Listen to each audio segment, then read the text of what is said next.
घने जंगलों और शांत बहती नदी के किनारे एक छोटे से गांव में रामू नाम का एक गरीब लेकिन बेहद ईमानदार लकड़हारा रहता था।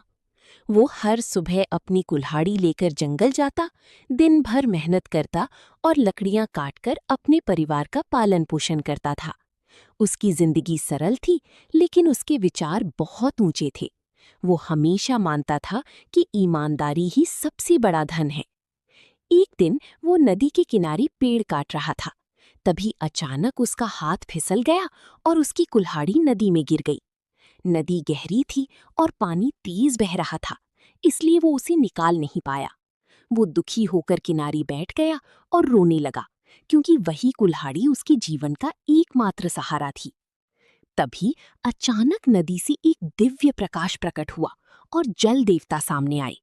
उन्होंने रामू से उसके दुख का कारण पूछा। रामू ने बिना कुछ छुपाए पूरी सच्चाई बता दी।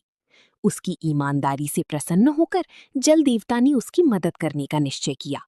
सबसे पहले उन्होंने पानी से एक चमकदार सोने की कुल्हाड़ी निकाली और पूछा कि क्या ये उसकी है। रामू ने तुरंत मना कर दिया और कहा कि उसकी कुल्हाड़ी तो साधारण लोहे की थी। फिर देवता ने चांदी की कुल्हाड़ी दिखाई, लेकिन रामू ने उसे भी पहचानने से इनकार कर दिया। अंत में जब देवता ने उसकी असली लोहे की कुल्हाड़ी निकाली, तो रामू खुशी से भर गया और बोला कि यही उसकी कुल्हाड़ी है।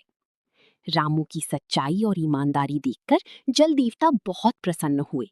उन्होंने उसे इनाम के रूप में सोने, चांदी और लोहे तीनों कुल्हाड़ियां दे दी।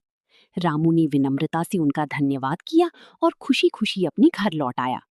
गांव पहुंचकर उसने ये पूरी घटना अपने मित्र को बताई। उसका मित्र लालची था, इसलिए उसने भी वैसा ही करने का सोचा। अगले दिन वो नदी के किनारे गया और जानबूझकर अपनी कुल्हाड़ी पानी में फेंक दी। जब जल देवता प्रकट हुए और उन्होंने सोने की कुल्हाड़ी दिखाकर पूछा कि क्या ये उसकी है, तो वो तुरंत झूठ बोल बैठा और हाँ कह दिया। देवता उसकी चालाकी समझ गए और क्रोधित होकर बोले कि झूठ और लालच का कोई स्थान नहीं है। उन्होंने उसे कोई इनाम नहीं दिया और उसकी असली कुल्हाड़ी भी वापस नहीं की। इस प्रकार जहां रामू अपनी ईमानदारी के कारण सुख और समृद्धि से जीवन जीने लगा, वहीं उसका मित्र अपनी लालच और झूठ के कारण सब कुछ खो बैठा।